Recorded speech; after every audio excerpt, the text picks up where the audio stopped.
Welcome student, A to Z math में आप सबका वेलकम है। आज हम लगाने वाले हैं प्रश्नावली 5B का 9वां का पहला सवाल। तो क्या कह रहा है सवाल सबसे पहले समझिए। समानांतर श्रेणी दिया हुआ है 11, 8, 5, 3। इससे हमें क्या पता चल रहा है कि ये घट रहा है। ठीक है, तो इसमें कह रहा है कि क्या इसका एक पद जो है 150 है -150 है कि नहीं। तो इसमें क्या करना सबसे अच्छा है, फार्मूला हमें निकाल लेना। सबसे पहले क्या क्या ज्ञात करना पड़ेगा। प्रथम पद हमारा जो है ये दिया हुआ है A1, द्वितीय पद भी है, ऐसे करके 4 पद दिए हुए हैं। तो प्रथम पद हमारा ज्ञात है, हम क्या ज्ञात कर लेंगे, सार्वंतर पहले ज्ञात कर लीजिए। सार्वंतर ज्ञात करने के लिए सूत्र आपको बताए हैं। D बराबर क्या होता है, ये जो है अगला का पद पिछला पद में घटा देंगे। तो अगला पद कितना है, 11 है, नहीं 11 नहीं 8 है। A2 कितना है, 8 है। उसमें जो है आपका A1 कितना है, 11, घटाएं तो कितना आएगा, -3 आएगा। इसी प्रकार से दूसरा भी देख लीजिए। A3 में क्या करेंगे, A2 घटा लीजिए। तो A3 कितना है, 5 है, और A2 कितना है, A2 है 8 है। जब घटाएंगे तो -3 आएगा। आखिरी वाला एक पद और दिया हुआ A4 है, उसमें जो है A3 घटा लेंगे। A4 दिया हुआ है 2, और जो है A3 दिया हुआ है 5। इसको घटाएंगे तो भी -3 आएगा। तो सार्वंतर हमें ज्ञात हो गया, कितना है सार्वंतर, -3 है, मतलब D का मान हमें ज्ञात हो गया। अब ये पूछा क्या इसका जो एक पद -150 है, तो इसको सूत्र क्या है, जो अंतिम वाला पद होता है, ठीक है, जिसको हम यल से प्रदर्शित करते हैं। यल बराबर क्या होता है, प्रथम पद प्लस कोष्टक में यन, मतलब पद का संख्या है कि कौन सा नंबर का पद है, उसके बाद से एक उसमें क्या करते हैं हम लोग, घटाते हैं और गुणे D। ये सूत्र है, तो आप लोग याद ही होगा। तो अंतिम वाला क्या लिखा है, 150 है। देखिए इसमें क्या होगा कि अगर जो है पूरा एक कट जाएगा, ठीक है, यन मतलब कि ये जो हम भाग करेंगे इसमें जितना भी होगा सॉल्यूशन जो आएगा, तो अगर 150 पूरा विभाजित हो जाएगा तो समझिए कि उसका पद होगा। अगर नहीं होगा दशमलव में, या फिर जो है अगर नहीं कटेगा तो क्या हो जाएगा, विभाजित नहीं होगा। चलिए तो पहले सवाल हल करते हैं। पहला पद हमारा कितना है, 11 है, ठीक है, प्लस हमको यन पता नहीं है, ठीक है, और 1 हो जाएगा। कूड़े D कितना है, -3 है, ये हो गया। अब देखिए यहाँ पर ऋण 150, ठीक, यहाँ पर 11। अब यहाँ कोष्टक वाला काम कर लेते हैं। 3 में जब गुणा करेंगे यन का तो माइनस है, तो -3 यन हो जाएगा, ठीक, और ऋण धन हो जाएगा। 3 में गुणा करेंगे 3 एक कम 3 ही होगा, ठीक, ये हो गया आपका। अब इसको होने के बाद से अब क्या करते हैं, अब देखिए सबसे पहले पूरा कोष्टक को हटा लीजिए। हटाते हैं तो सॉरी, यहाँ पर धन ऋण हो जाएगा। अच्छा 3 धन में है, इसको इधर लेके चले आए, ठीक है। इसका 3 यन हो जाएगा। 11 3 कितना हो जाएगा, 14 हो जाएगा, ठीक। ये जब 11 3 14 हुआ, धन में आएगा, इसको इधर पक्षांतर करेंगे तो क्या हो जाएगा, ऋण हो जाएगा, ये हो जाएगा, ठीक। उसके बाद से क्या हो जाएगा, यहाँ पर -3 यन हो जाएगा। आज जब क्या होगा, ऋण क्या जुड़ जाएंगे तो क्या ऋण 1, सॉरी यहाँ पर हो जाएगा 164 हो जाएगा, बराबर -3 यन। इससे काट दीजिए, ठीक है। अब देखिए यहाँ पर पक्षांतर करके देखते हैं।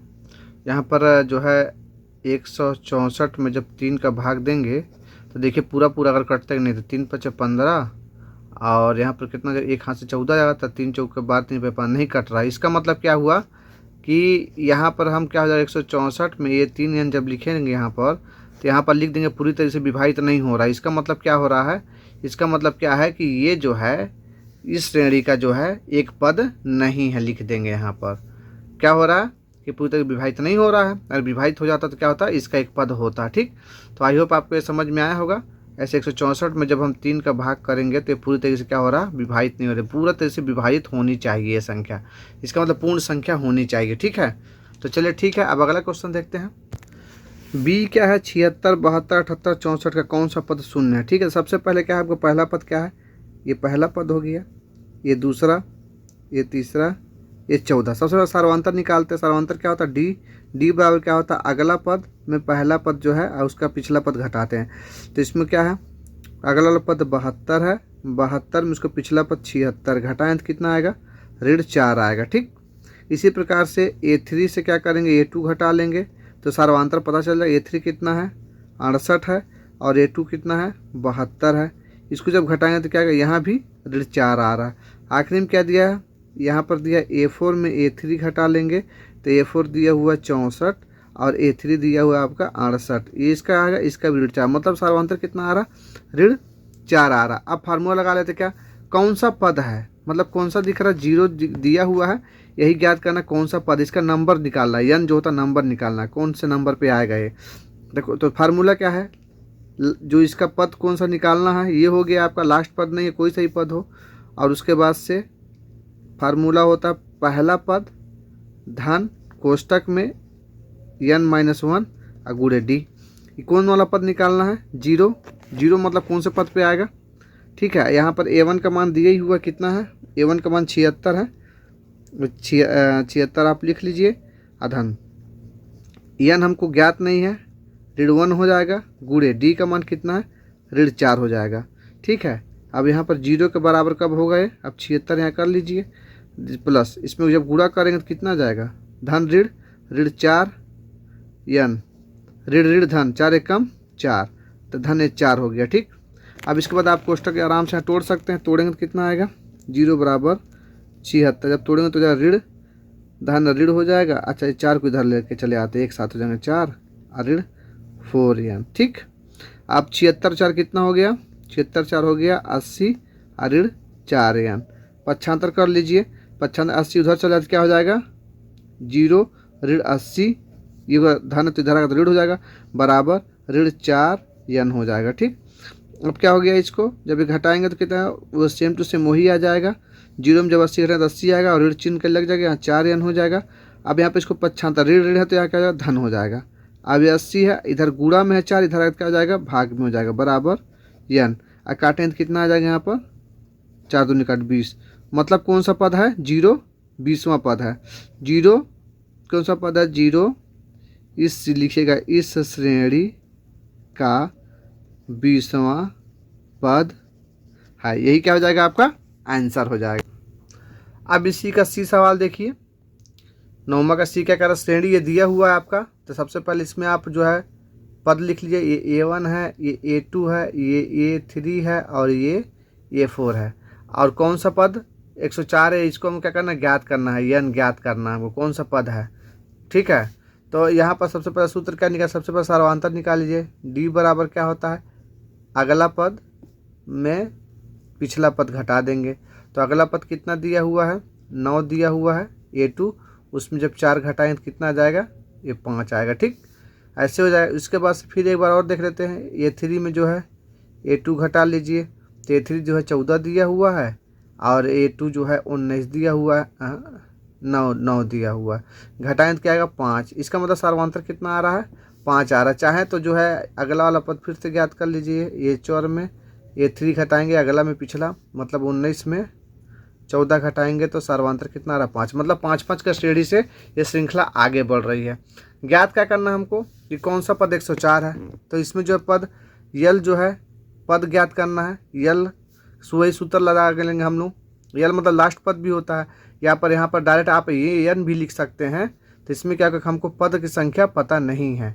ठीक है, इसको हम लोग an भी मान लीजिए, इसको ये n मतलब पता नहीं है, तो यहाँ पर जब an का फार्मूला हो तो यहाँ पर भी वही सेम, पहला पद प्लस n-1 गुणे डी।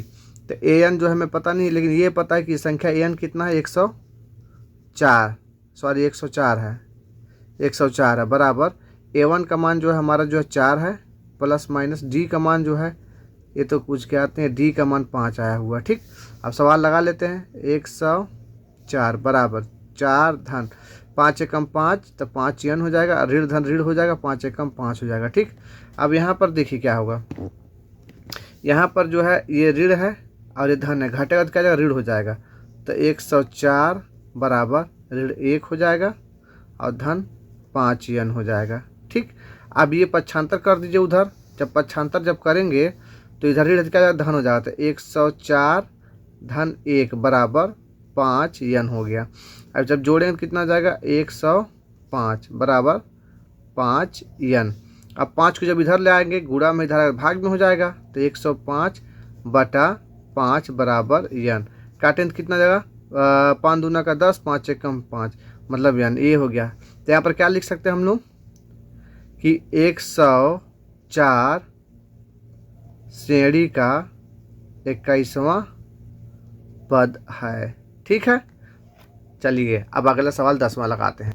10वां सवाल क्या कहता है, श्रेणी का 31वां पद ज्ञात करना। अच्छा, कोई सा भी संख्या का पद ज्ञात करना तो उसमें सबसे पहले दो चीज़ जरूरी है, पहला पद और उसका सार्वधानिक। ये दोनों ज्ञात रहेगा आपका तो आप कोई सा भी जो है पद ज्ञात कर सकते। पहला पद जो होता है A1 ये ज्ञात करना रहता है हमको, और दूसरा चीज़ है कि D सर्वांतर ज्ञात। ये दोनों हमें ज्ञात नहीं है। हाँ, लेकिन इतना है कि 11वां पद और 16वां पद ज्ञात है। ठीक है, तो देखिए 11वां पद क्या हो जाएगा, ये 11वां पद फार्मूला वही है A1 प्लस AN-1 हो जाएगा। ठीक है, अगुड़े D। इसमें क्या करेंगे, यही फार्मूला सब में लगेगा। इससे क्या करेंगे, दो समीकरण हम बना लेंगे। ठीक है, इसमें सबसे पहले 11वां पद की वजह से क्या करेंगे कि पहला वाला पद और इसमें एक समीकरण हमको मिलेगा। देखिए भी दिखा रहे हैं कैसे, सब में लगभग यही फार्मूला लगेगा। तो 11वां पद कितना दिया हुआ, 38 दिया हुआ। ठीक है, ठीक, और A1 ये हमें ज्ञात करना है, और इसमें हमको पता है n कौन सा है, 11वां पद है ऋण 1। ठीक, गुणे D। ठीक, यहाँ पर हो जाएगा 38 बराबर A1, और जब ये घटाएंगे 10 हो जाएगा, 10 में और गुणा करेंगे D का क्या हो जाएगा 10D। ये क्या हो गया, समीकरण आपका फर्स्ट हो गया। देखिए कितना आसान है। इसी प्रकार से दूसरा वाला भी क्या कर लिया, क्योंकि जो क्वेश्चन जो बता रहा वही आपका जो है, जो इसमें बताया वही, उसी से हम लगाना ही शुरू करेंगे। 16वां पद है मतलब A का 16वां पद कितना है, सेम फार्मूला है A1 प्लस N-N गुणे D। देखिए ये समीकरण का सवाल है, और जिसको मान लीजिए समझ में नहीं आता तो सबसे पहले समीकरण वाला अगर सवाल अगर आप लोग लगाएंगे अच्छी तरीके से तो ये समीकरण बनाना आपको आ जाएगा। ठीक है, तो 16वां पद दिया हुआ है। 16वां पद कितना है, 73 है। ये 73 बराबर A1 प्लस N का है, 16वां पद है, उसमें घटा देंगे और ये D हो जाएगा। ठीक, तो हो जाएगा 73। और जब यहाँ पर होगा तो A1 का मान, यहाँ तो A1 का मान हमको लिख ही देना था। अच्छा, याद तो है नहीं, A1 तो ज्ञात नहीं है। यहाँ पर घटे तो कितना आ जाएगा, 15 आ जाएगा। 15 में D गुणा करें तो 15D। देखिए ये समीकरण 2। अब आप लोग जो है पिछले कक्षा में लगाए होंगे, दो समीकरण हमको बन गया है उसमें से किसी एक का मान तो जरूर आ ही जाएगा। तो ठीक है, तो यहाँ पर लिख लीजिए समीकरण फर्स्ट और सेकेंड से। ठीक है, अब यहाँ फर्स्ट और सेकेंड से लिख लेते हैं। तो सबसे पहले लगा लीजिए यहाँ पर सेकेंड वाला जो समीकरण कितना दिया हुआ है, ये दिया हुआ है 73 बराबर A1 प्लस 15D। आज समीकरण फर्स्ट क्या दिया हुआ है, यहाँ दिया हुआ है 38 बराबर A1 प्लस 10D। अब देखिए इसमें से किसको काटना, एक कट जाएगा, इधर काटेंगे तो सब में दोनों पक्षों को बराबर करना पड़ेगा। सबसे अच्छे एक ये काट दीजिए। तो ये क्या है, यहाँ ए भी धन है, तो इसमें क्या होगा, घटाएंगे तो क्या होगा, चिन्ह बदल जाएगा सबका। तो ये पहले दोनों काट लेते हैं, इसको जब घटाएंगे तो 13 में से 8 जाएगा तो 5 बचेगा, और यहाँ पर बच गया 6 में से 3 गया तो 3 बच गया। ठीक है, बराबर। अब यहाँ घटेगा 15 में से 10 जाएगा तो 5 बचेगा और D हो जाएगा। ठीक, अब यहाँ से 75 कर लेंगे तो यहाँ हो जाएगा 5 इधर चलेगा तो कितना हो जाएगा 35/5 बराबर D। इसको जब काटेंगे तो कितना आ जाएगा 5 सत्ते 35, मतलब सर्वांतर कितना आ गया 35। अब इसी दोनों किसी में एक रख के और एक का मान निकाल लेते हैं। ठीक है, यहाँ पर लिख लीजिए समीकरण फर्स्ट में D का मान रख लेते हैं। तो समीकरण फर्स्ट में क्या है, यहाँ पर 38 दिया हुआ बराबर A1 10 और D का मान कितना है 7 है, यहाँ पर 7 लिख लीजिए। यहाँ पर हो जाएगा 38 बराबर A1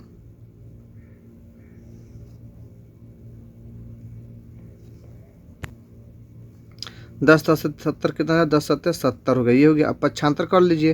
तो जब 38 से आ जाएगा, इधर धन इधर का जाएगा तो ऋण हो जाएगा, ऋण 70 बराबर A1 हो जाएगा। अब इसको घटाए तो कितना आएगा, घटाएंगे 70 में से 38 घटाएंगे कितना आ जाएगा आपका 32 आ जाएगा। कितना 32, लेकिन ऋण चिन्ह लगेगा। ठीक है, क्योंकि 70 बड़ा है। ठीक, ये आपका क्या हो गया, A का मान निकल गया। अब प्रथम पद निकल गया। अब कौन सा पद हमें ज्ञात करना था, 31वां पद ज्ञात करना था। तो 31वां पद क्या होगा, A का 31वां पद हमें ज्ञात नहीं है। ठीक है, तो 31वां पद के लिए सेम फार्मूला है A1 प्लस N जो है कौन सा 31वां पद है, उसमें एक घटा देंगे और गुणे D हो जाएगा। ठीक, तो A1 का मान जो है ऋण 32 आ ही चुका है, और ये जब घटाएं तो क्या हो जाएगा धन 30। ठीक है, और डी का मान कितना है हमारा, डी का मान 7 दिया हुआ है, 7। ठीक, ये हो गया। तो जगह ऋण 32, जब ये गुणा करेंगे तो क्या जाएगा 210, 30 दहा में 210 होता है। ठीक ठीक, इसके बाद सब इसको घटा लीजिए। जब घटाएंगे तो आप कितना आएगा आपका 178 आएगा। तो 33वां पद कौन सा आएगा, 33वां पद 178, यही क्या हो जाएगा आपका आंसर हो जाएगा। अब देख 11वां सवाल क्या है, किसी समांतर श्रेणी का 17वां पद उसके 10वें पद से कितना अधिक है, 7 अधिक है, सर्वांतर ज्ञात करना है। अच्छा उसे दिमाग लगा लीजिए, 7 अधिक है 10वां पद और 17वां पद, दोनों में कितना अधिक है, 7 अधिक है। मतलब हर में क्या हो रहा है, एक एक बढ़ रहा तभी ना, 11वां पद 11 हो जाएगा, 12वां पद 12 हो जाएगा, ऐसे करके जो है बढ़ते जाएगा पद। इसका मतलब क्या, 7 अधिक है, मतलब कितना है, इसके बीच का अंतर 1 1 है, तभी इनके बीच में क्या है 7 अधिक है। लेकिन ऐसे नहीं लगाना, इसको दिमाग से लगाना। दिमाग से कैसे लगाना, सबसे पहले 10वां पद ज्ञात करना है। ठीक है, तो हमें पता है ए का कौन सा है, 10वां नंबर पर है। अच्छा सूत्र सेम टू सेम वही रहेगा, प्रथम पद प्लस यहाँ पर कौन सा पद है हमारा, 10वां पद है, उसमें जो है 1 घटा देंगे और गुणे कितना हो जाएगा, डी हो जाएगा। ठीक है, इसके बाद से ये हमारा ये हो गया आपका 10वां पद। अच्छा इसमें एक चीज़ और करेंगे, तो यहाँ पर देखिए ये हमारा 10वां पद है और ये हमारा 17वां पद है। दोनों आपस में बराबर कब होंगे, जब इसमें हम क्या करेंगे 7 जोड़ देंगे, ये याद रखिएगा, क्योंकि इसमें दिखा 7 अधिक है, मतलब इधर वाला जो है ऑलरेडी 10वां पद में 17वां, इन दोनों के बीच में गैपिंग ज़्यादा है। ठीक है, तो दिमाग इतना लगाना है कि बढ़ रहा है तभी 17वां पद जो है आपका 7 अधिक होगा। ठीक है, तो इसका मतलब जोड़ेंगे हम लोग, किसमें जोड़ें, इसमें। ठीक, तो तब दोनों पद बराबर होंगे। तो चलिए पहले ये निकाल लेते हैं, ये हो जाएगा A1 प्लस यहाँ पर घटे तो कितना हो जाएगा 9D। ठीक, ये क्या हो जाएगा, ये समीकरण फर्स्ट हो जाएगा। और उसी प्रकार से 17वां पद बोला, ये 17वां पद है। ठीक है, A1 प्लस 17वां पद, सेम टू सेम फार्मूला तो वही रहेगा, n-1 वाला ही। तो यहाँ पर 17वां पद है, उसमें 1 घटा देंगे और गुणे डी हो जाएगा बराबर। ठीक है, अब यहाँ हो जाएगा A1 तो वही रहेगा। ठीक है, इसको हम ज्ञात ही नहीं है हमारा, और यहाँ पर 17 में से घटे कितना 16, यहाँ पर 16D हो जाएगा। कितना जाएगा, समीकरण सेकेंड, और क्या है 17 हो जाएगा। ठीक, अब देखिए सेम यहाँ पर मैंने आपको जो बताया हुआ है, ठीक है, कि दोनों किस कंडीशन में बराबर होंगे। तो सबसे पहले आप जो है ए वाला जो आया हुआ है आपका 10वां पद A प्लस, ठीक है 9D, ये 10वां पद है, इसमें कितना जोड़ेंगे हम लोग 7 जोड़ देंगे, तो ये 17वां वाले पद क्या हो जाएगा, बराबर हो जाएगा। अब आपको समझ में आ गया। ठीक, अब देखिए चाहे तो आप डायरेक्ट काट लीजिए, चाहे पक्षांतर करे काटिए, जैसे ही मन करे वैसे काट लीजिए। ठीक है, तो अब A1 से A1 ऐसा कट जाएगा, क्योंकि दोनों तरफ धन कट गया, क्योंकि इधर पक्षांतर तो ऋण आ जाएगा तो कट जाएगा। अब इसमें 9D है तो इसको पक्षांतर इधर लाइए, यहाँ 7 हो जाएगा बराबर 16D में 9D, या डी जो है घटेंगे तो कितना आएगा, यह 7 है, घटेगा तो कितना 7D। ठीक, अब इसमें जो है यह गुणा में इधर क्या जाएगा, भाग में जाएगा। ठीक, बराबर डी, दोनों कड़े कितना जाएगा 1, तो कितना मान आ गया डी का 1, तो सार्वांतर कितना हो गया, सार्वांतर बराबर 1, यही क्या जाएगा आंसर हो जाएगा। ठीक है, वैसे भी उनके बीच में जो है 7 से लेकर 17 तक में 7 ही अधिक है, मतलब वैसे ही एक एक करके ही बढ़ रहा है, ये यहाँ पे क्या हो जाएगा आंसर हो जाएगा। तो अगर आपने अभी तक हमारे चैनल को सब्सक्राइब नहीं किया तो प्लीज़ सब्सक्राइब जरूर कर लीजिएगा।